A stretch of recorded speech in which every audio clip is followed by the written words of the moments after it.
सीधे चलेंगे देहरादून, जहां पे किसान सम्मान एवं लाभार्थी योजना कार्यक्रम में सीएम धामी शिरकत करने के लिए पहुंचे हैं। भारत ने अपने कदम तेजी से आगे बढ़ाए हैं। तेजी से भारत आज दुनिया का मजबूत भारत, समर्थ भारत, शक्तिशाली भारत के रूप में आगे बढ़ रहा है।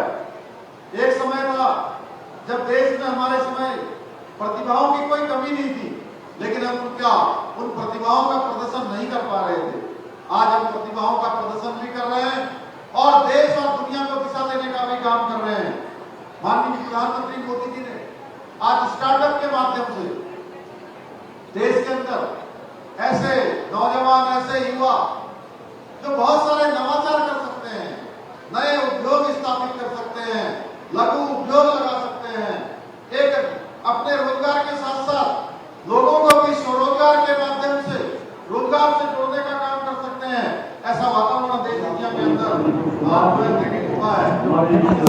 भारत से दुनिया में बहुत ही जुझारू एवं लोकप्रिय जो स्टार्टअप आज जिसको सीरियम हम कह रहे हैं, वो मिलेट से जुड़े हुए स्टार्टअप है। आज भारत दुनिया की अगुवाई कर रहा है और हमारे प्रधानमंत्री संयुक्त राष्ट्र संघ ने इस वर्ष को 2023 को मिलेट वर्ष यानी कि श्री अन्न, जिसको हम मोटा अनाज कहते थे, श्री अन्न का वर्ष घोषित किया। भाइयों बहनों, मैं प्रधानमंत्री मोदी जी का अभिनंदन करना चाहता हूं। इसके अलावा देश भर के लगभग 50 शहरों में आज G20 की बैठकें हो रही हैं और ऐसे समय में G20 की बैठकें हो रही हैं जब पूरी दुनिया अव्यवस्थित हो रही है। ऐसे समय में पूरी दुनिया को आगे ले जाने का काम हमारे देश को प्राप्त हुआ है। ये सौभाग्य हमको प्राप्त हुआ है आदरणीय मोदी जी के नेतृत्व में G20 की आज अध्यक्षता का काम भारतवर्ष को मिला है। और हमारे उत्तराखंड के अंदर भी एक नहीं, दो नहीं, तीन बैठकें G20 की आयोजित हुई हैं। पहले के समय में ऐसे बड़े बड़े कार्यक्रम जो आयोजित होते थे, वो कार्यक्रम दिल्ली में हो जाते थे, बंबई में हो जाते थे या कलकत्ता या बंगलौर जैसे शहरों में आयोजित हो जाते थे। लेकिन पहली बार देश के अंदर हो रहा है कि अंतर्राष्ट्रीय स्तर के कार्यक्रम हो रहे हैं और वह भी छोटे छोटे स्थानों पर हो रहे हैं। यानी कि पूरी दुनिया देख रही है कि भारत कितनी तेजी से आगे बढ़ रहा है। हमारे उत्तराखंड के अंदर भी एक नहीं, दो नहीं, तीन बैठकें उत्तराखंड के अंदर G20 की आयोजित हुई है। यह नया भारत भाइयों बहनों, आज अंतर्राष्ट्रीय मिलर्स पर ये कोई हमारे लिए एक इवेंट नहीं है, बल्कि श्री अन्न के उत्पादन में उत्पादन पर और जिसके बारे में मड़वा, झिकोरा, रामदाना, चौलाई, इन सबको एक बड़ा बाजार मिलने जा रहा है। एक सरकार, भारत की सरकार, राज्य की सरकार इसको प्रोत्साहित करने का काम कर रही है और एक G20 की बैठकें हुई हैं। इस G20 की बैठकों में भी हमारे मिलेट को यानी कि श्री अन्न को, जो हमारे यहाँ का प्राकृतिक रूप से होने वाला उत्पादन है, उसको प्रचार को बढ़ावा और प्रोत्साहन देने का काम हुआ है और इसको एक नई पहचान मिली है। ये हमारे किसान भाइयों के लिए भी बहुत बड़े प्रोत्साहन का काम हुआ है। भाइयों बहनों, जब भी हम समग्र की बात करते हैं, कृषि क्षेत्र देश के एक बैकबोन की तरह है। हमेशा कृषि क्षेत्र के लोगों ने, हमारे किसान भाइयों ने देश को ऊर्जा देने का काम, पीछे से मजबूती से कंधा देने का काम, सहारा देने का काम, देश को मजबूती से आगे बढ़ाने का काम किसी ने किया है तो पहले का समय हो, आज का समय हो या आने वाला समय है, उसको कोई करने वाला है तो हमारे किसान भाई करने वाले हैं। किसान वर्ग जो है इसको आगे बढ़ाने वाला है।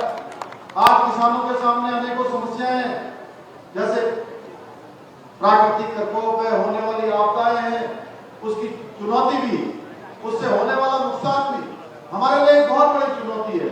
इसकी भरपाई करने के लिए आजाद भारत के इतिहास में किसी प्रधानमंत्री ने पहली बार सोचा है तो कोई और नहीं, हमारे प्रधानमंत्री आदरणीय मोदी जी ने सोचा है कि किसानों के लिए प्रधानमंत्री फसल बीमा योजना होना चाहिए और खरीफ की फसल में 2% का, रबी की फसल में 1.5% का, बागवानी के क्षेत्र में 50% का प्रीमियम किसानों को बीमा कवरेज के रूप में दिया जा रहा है। किसान सम्मान निधि आज प्रदेश के अंदर अभी तक पीछे 9 लाख लोगों को और वर्तमान में 7 लाख किसान भाई बहनों को देने का काम हो रहा है। किसानों को 3 लाख रुपए, महिला स्वयं सहायता समूह को 5 लाख रुपए तक का ऋण बिना ब्याज की देने की व्यवस्था हमने उत्तराखंड की सरकार ने की है, आपकी सरकार ने की है। भाइयों बहनों, परंपरागत कृषि विकास योजना के तहत जैविक खेती को प्रमोट करने के लिए किसानों को लाभान्वित किया जा रहा है। फार्म मशीनरी बैंक, जिसमें हमारा मंडी परिषद वो तेजी से आगे आकर लोगों को तमाम प्रकार से सहायता करने का काम कर रहा है। इसके तहत भी किसानों को 80% तक की सब्सिडी पर उनके कृषि के उपकरण जो है उपलब्ध कराए जा रहे हैं। पशुधन बीमा योजना के अंतर्गत पशु बीमा से किसानों के पशुओं की आकस्मिक मृत्यु होने वाले नुकसान को भी बचाया जा रहा है। सतत कृषि योजना के तहत कृषि में खाद्यान्न, मछली पालन, पशुपालन एवं डेयरी के साथ बढ़ावा देने के लिए प्रत्येक सेक्टर में अनुदान दिया जा रहा है। राष्ट्रीय बागवानी मिशन के तहत फूल, सब्जी आदि बागवानी जो फसलें हैं उनको भी बढ़ावा देने का काम हो रहा है। अभी राज्य सरकार ने जब से मैंने मुख्य सेवक के रूप में काम करना प्रारंभ किया, ये दायित्व मुझे मिला है, तब से मैंने एप्पल मिशन, कीवी मिशन, तेज पत्ता मिशन, तिमूर मिशन पर तेजी से काम को आगे बढ़ाया है। सरकार द्वारा सगंध के क्षेत्र में भी 6 एरोमा वैली विकसित की जा रही है। प्रदेश में एरोमा को बढ़ाया जाने के लिए, सगंध को बढ़ावा दिया जाने के लिए अभी अपने काशीपुर में देश के पहले एरोमा पार्क का भूमि पूजन भी कर दिया है। भाइयों बहनों, जो प्रधानमंत्री मोदी जी का 9 साल का कालखंड है, वो 9 साल का कालखंड गरीब कल्याण और सुशासन को समर्पित रहा है। पीएम गरीब कल्याण अन्न योजना जो मार्च 2020 में प्रारंभ हुई थी, उस योजना को आज तक भी देश के अंदर चलाया जा रहा है और उत्तराखंड के अंदर 14 लाख लोगों को इसके अंतर्गत मुफ्त का अनाज उपलब्ध कराया जा रहा है। हर घर से नल योजना, प्रदेश के अंदर 11 लाख लोग इस योजना से अभी तक लाभान्वित हुए हैं। स्वच्छ भारत मिशन के तहत जो प्रदेश को लक्ष्य प्राप्त हुआ था, उसके सापेक्ष आज 97% परिवार इससे लाभान्वित हो चुके हैं। जनधन योजना, एक समय में जब जनधन के खाते खुलवाए जा रहे थे तो तमाम ऐसे राजनीतिक दल के लोग जिन्होंने पूरे आजादी के बाद 60 वर्षों तक देश के अंदर शासन चलाने का काम किया है, हुकूमत पर काबिज होने का काम किया, एक परिवार के लोग, एक पार्टी के लोग, एक वंश के लोग, वो तमाम प्रकार की टिप्पणियां कर रहे थे। लेकिन भाइयों बहनों, आज जो जनधन के खाते खुले हैं, उन जनधन के खातों से जो अगर 100 रुपए का भी कोई लाभ, कोई ऋण, कोई किसी प्रकार का बेनिफिट अगर उस किसान को दिया जा रहा हो, सामान्य व्यक्ति को दिया जा रहा हो, तो 100 का 100 रुपया वो कमीशन की भेंट नहीं करता है, उसमें से 1 रुपया भी, बल्कि 100 का 100 रुपया उनके खाते में डायरेक्ट बेनिफिट के रूप में पहुंचता है।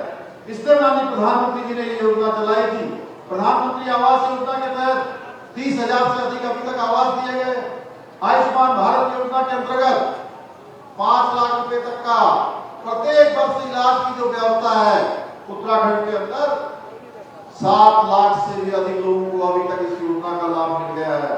इसी प्रकार से उज्ज्वला योजना के अंतर्गत 4,50,000 परिवारों को गैस कनेक्शन वितरित हुए और हमारी सरकार ने, आपकी सरकार ने हमारे गरीब परिवारों के लिए अंत्योदय की योजना 3 सिलेंडर 1 साल के अंदर मुफ्त में भरे जाने की जो योजना चलाई है, उस योजना के तहत 1,82,000 अंत्योदय परिवारों को 3 सिलेंडर 1 साल के अंदर मुफ्त में दिए जाने की योजना हमने प्रारंभ की है भाइयों बहनों, और ये योजना लगातार बदसूरत रूप से जारी है। मैं प्रधानमंत्री जी का धन्यवाद करना चाहता हूं कि उन्होंने जिस दिन हमको वंदे भारत एक्सप्रेस देहरादून से दिल्ली के लिए हमको दी है, सौगात के रूप में दी है, सुविधा के रूप में दी है, उत्तराखंड देवभूमि के लिए उन्होंने ये योजना हमको दी है। उस दिन उन्होंने 9 रत्न उन्होंने हमको जो विकास के दिए हैं, उनके बारे में उन्होंने चर्चा की थी। मैं आप सबका स्मरण कराना चाहता हूं, उन 9 रत्नों में से केदारनाथ बद्रीनाथ धाम का 1,300 करोड़ रुपए से पुनर्निर्माण का कार्य, 2500 करोड़ से केदारनाथ और हेमकुंड साहब जाने का रोपवे का निर्माण कार्य, मानसखंड मंदिरमाला मिशन, होम स्टे को राज्य में बढ़ावा देने का काम, 16 इको टूरिज्म डेस्टिनेशन का विकास, उधम सिंह नगर में एम्स का सैटेलाइट सेंटर, 2000 करोड़ रुपए से टेहरी लेक डेवलपमेंट परियोजना पर कार्य, ऋषिकेश हरिद्वार का एडवेंचर टूरिज्म और योग की राजधानी के रूप में विकास, टनकपुर बागेश्वर रेल लाइन पर भी जल्द ही काम शुरू होगा। भाई बहनों, ऐसे अनेकों काम पिछले 9 सालों में जब से देश के प्रधानमंत्री के रूप में माननीय मोदी जी ने प्रारंभ किया, उत्तराखंड के अंदर अनेकों ऐसी योजनाएं जिसके बारे में हम सोचते भी नहीं थे, वो सारी योजनाएं आज हमको मिली है। इसी को आधार मानते हुए माननीय प्रधानमंत्री जी की प्रेरणा से, उनके मार्गदर्शन में और उनका जिस प्रकार से उत्तराखंड से लगाव है, उसको हमने अपनी प्राथमिकता में रखते हुए प्रदेश के अंदर एक काम समान नागरिक संहिता, जिसके लिए हमने इस चुनाव से पहले उत्तराखंड की देवतुल्य जनता के सामने ये संकल्प रखा था कि नई सरकार के गठन होते ही हम इस पर काम करेंगे। आज मुझे आप सबको बताते हुए खुशी हो रही है कि हमने संकल्प लिया था और उत्तराखंड की देवतुल्य जनता ने इस पर अपनी मोहर लगाई थी, अपना आशीर्वाद दिया था और उत्तराखंड के इतिहास में जब से उत्तराखंड बना, पहली बार किसी राजनीतिक दल को दूसरी बार सरकार में आने का मौका दिया और हमने इस संकल्प को पूरा करते हुए इसके लिए कमेटी बनाई। कमेटी ने अपना काम पूरा कर दिया है और बहुत जल्द हम इसको लागू करने की दिशा में आगे बढ़ेंगे। भाई बहनों, हम देहरादून में रहते हैं, जल्दी देहरादून से दिल्ली का जो एलिवेटेड सड़क है उसका काम तेजी से चल रहा है। उसके काम को पूरा होते ही दिल्ली से देहरादून की दूरी मात्र 2 घंटे में पूरी हो पाएगी। देहरादून और मसूरी के विश्व स्तरीय ट्रांसपोर्ट इंफ्रास्ट्रक्चर सरकार को 1750 करोड़ रुपए की योजना स्वीकृत हो गई है।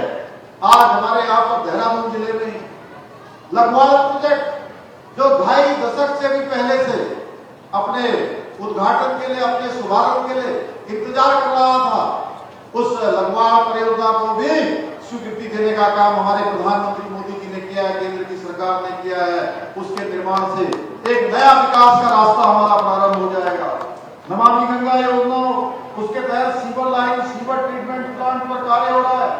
पर्वतीय क्षेत्र में पर्वतमाला योजना प्रारंभ हुई है। ऐसे अनेकों काम छोटे हमारे, आज मैं देख रहा था बहुत सारे आर्थिक लोगों को, बहुत सारे कृषि के क्षेत्र में, व्यापार के क्षेत्र में काम करने वाले लोगों को मेरे हाथों यहाँ पर आज मंडी परिषद के लोगों ने, हमारे चमोली जी ने, हमारे अन्य महानुभावों ने यहाँ से सम्मानित करने का मुझे अवसर दिया। मैं बताना चाहता हूँ कि प्रधानमंत्री जी ने स्वनिधि योजना प्रारंभ की और छोटे जो हमारे दुकानदार हैं उन भाई बहनों को भी आज इसकी मदद मिल रही है। प्रदेश के अंदर हमने हमारी मातृशक्ति, मैं कहीं भी किसी भी कार्यक्रम में जाता हूँ तो बड़ी संख्या में हमको मातृशक्ति, हमारी माताएं बहनें दिखाई देती हैं। माताओं बहनों का भी उत्थान होना चाहिए, माताएं बहनें भी हमारी मुख्य धारा में आनी चाहिए। इसलिए हमने उत्तराखंड के अंदर सरकारी नौकरियों में 30% क्षैतिज आरक्षण की व्यवस्था अपनी मातृशक्ति के लिए की है, क्योंकि हमारे शास्त्रों में कहा गया है यत्र नार्यस्तु पूजन्ते तत्र रमन्ते देवता। तो भाइयों बहनों, इसी प्रकार से विधवा पेंशन हो, इसके तहत पहले परिवार में एक ही बुजुर्ग को, एक ही 2 दंपतियों में से एक को पेंशन योजना का लाभ मिलता था।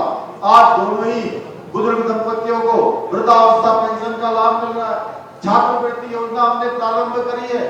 कक्षा 6 से लेकर कक्षा 12 तक हमारे जो मेधावी छात्र हैं उनको आगे बढ़ाने के लिए, उनके प्रोत्साहन के लिए ये योजना हमने प्रारंभ की है। इसी प्रकार से उच्च शिक्षा के क्षेत्र में, महाविद्यालय विश्वविद्यालय में पढ़ने वाले सभी छात्र छात्राओं के लिए भी हमने छात्रवृत्ति योजना को प्रारंभ किया है। आंगनबाड़ी और आशा बहनों के मानदेय में बढ़ोतरी करी है। इसी प्रकार से हमारी मातृशक्ति, हमारी माताएं बहनें आगे आए, उनके लिए लखपति दीदी योजना प्रारंभ करी है। सैनिक राष्ट्र सक्रिय और उत्तरदायी स्वतंत्र संस्था तंत्र के निर्माण के लिए जो हमारी लॉजिस्टिक नीति है 2013, उसको भी हम लाए हैं। अमृतसर कोलकाता कॉरिडोर हमारे राज्य के अंदर विकसित किया जा रहा है। क्लस्टर आधारित आज हमारे किसान भाई आए हैं। मैं बताना चाहता हूं कि पहले के समय में प्रदेश के अंदर एक वर्ष के अंदर 500 पॉली हाउस बनाए जाते थे। किसान भाइयों के उत्थान के लिए, उनके प्रोत्साहन के लिए हमने तय किया है कि आने वाले समय में हम एक वर्ष के अंदर किसान भाइयों के लिए 18,000 पॉली हाउसों का निर्माण करेंगे, जिससे 1 लाख रोजगार का सृजन होगा। भाइयों बहनों, ऐसे अनेकों कार्य हमने किए हैं। नकल को लेकर आपने देखा होगा। आज मैं आपको बताना चाहता हूं, जो हमने नकल का अध्यादेश लागू किया। तो सीएम पुष्कर सिंह धामी को सुन रहे थे आप। प्रधानमंत्री का उन्होंने धन्यवाद दिया। उन्होंने कहा है कि केदारनाथ बद्रीनाथ भी लगातार उसका काम आगे बढ़ रहा है। किसान को आगे बढ़ाने का काम लगातार प्रधानमंत्री ने किया। खबरों में आगे बढ़ेंगे।